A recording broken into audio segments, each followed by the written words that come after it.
শীতকাল চলে গেলেও শীতের আমেজটা কিন্তু এখনও রয়ে গিয়েছে। তাই যতটুকুনি শীত আছে থাকতে থাকতেই বানিয়ে নিলাম আজকে এই মজাদার নারকেলের পুলি পিঠা। আসসালামু আলাইকুম, মেয়েদের খুনসুটি পেজ থেকে সবাইকে স্বাগত জানাচ্ছি। আশা করছি যে যেখান থেকে আজকের এই ভিডিওটি দেখছেন সবাই সুস্থ আছেন, ভালো আছেন।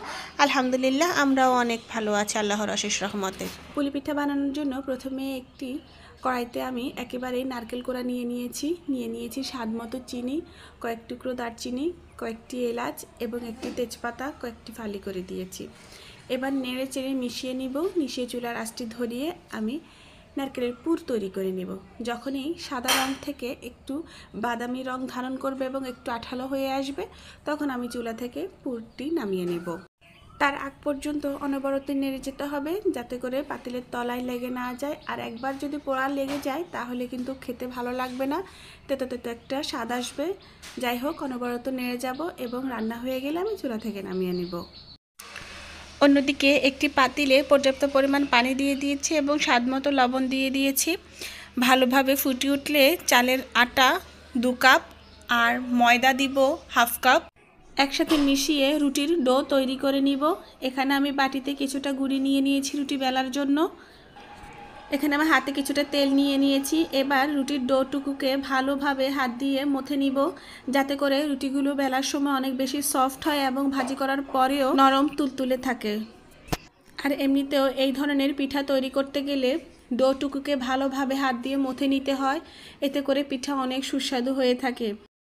রুটির ডোটুকু ভালোভাবে আমি মথে নিচ্ছি। এবার আমি ছোট ছোট লেচি কেটে রুটি করে নেব। এই তো এইদিকে আমি রুটি তৈরি করে নিয়েছি। এবার আমি চামচের সাহায্যে পুর নিয়ে নিব এবং রুটির উপরে দিয়ে দিব পুলির শেপে করে। পুলি পিঠা আমরা যেভাবে তৈরি করি ঠিক ওইভাবে আমরা শেপ দিয়ে নিব। এর মাঝে আমি তেজপাতা, দারুচিনি, এলাচি দিয়েছিলাম সেটি তুলে ফেলে দিয়েছি। দেখতেই পাচ্ছেন আমি কিভাবে পিঠা শেপ দিচ্ছি। এভাবে ভাঁজ করে রাউন্ড একটি শেপ দিয়ে দিচ্ছি চাঁদের মতো করে। চন্দ্রপুলি ঠিক যেভাবে হয় ঠিক ওই রকম করে দিয়ে নিয়েছি। এই পিঠাগুলোর একটা বিশেষত্ব হচ্ছে বড় একটি রুটিতেই 3-4টি পিঠা তৈরি করে নেওয়া যায়। এখানে আমি সবগুলো পিঠাই চন্দ্রপুলি শেপ দিচ্ছি। অন্য পিঠাগুলো আমি একই শেপেই তৈরি করে নিব। অর্ধচন্দ্র একটি রুটিকে মাঝখান থেকে দুভাগ করে সেটিকে আবার অর্ধচন্দ্র শেপ দিয়ে তৈরি করে নিব। এই তো দেখতে পাচ্ছেন আমি কিভাবে পিঠাগুলো শেপ দিয়ে নিচ্ছি। পিঠাগুলো শেপ হয়ে গেলে এবার আমি হাত দিয়ে চেপে চেপে পিঠাগুলোকে লক করে দিব এবং একটি পিঠা কাটার দিয়ে পিঠাগুলোকে সুন্দর করে কেটে নিব। একইভাবে আমি সবগুলো পিঠা তৈরি করে নিব। অন্যদিকে চুলায় একটি তাওয়া বসিয়ে দিয়েছি, তাওয়া ভালো করে গরম করে নিয়েছি। এবার আমি পিঠাগুলো সেঁকতে দিয়ে দিব। বাই দ্য ওয়ে, পিঠাগুলো আমি তেলে ভাজি করছি না, পিঠাগুলো আমি খোলায় বা তাওয়ায় সেঁকে নিচ্ছি। এইভাবে এই পিঠাগুলো খেতে অনেক বেশি মজা হয় এবং অনেক বেশি স্বাস্থ্যসম্মত। যেহেতু তেলটা একেবারেই নেই তাই এই পিঠাগুলো খেতে অনেক বেশি মজা লাগে এবং তেল চিটচিটে ভাব আসে না। যারা তেল খেতে কম পছন্দ করেন, তেলের পিঠা খেতে কম পছন্দ করেন তাদের জন্য একটি পারফেক্ট রেসিপি।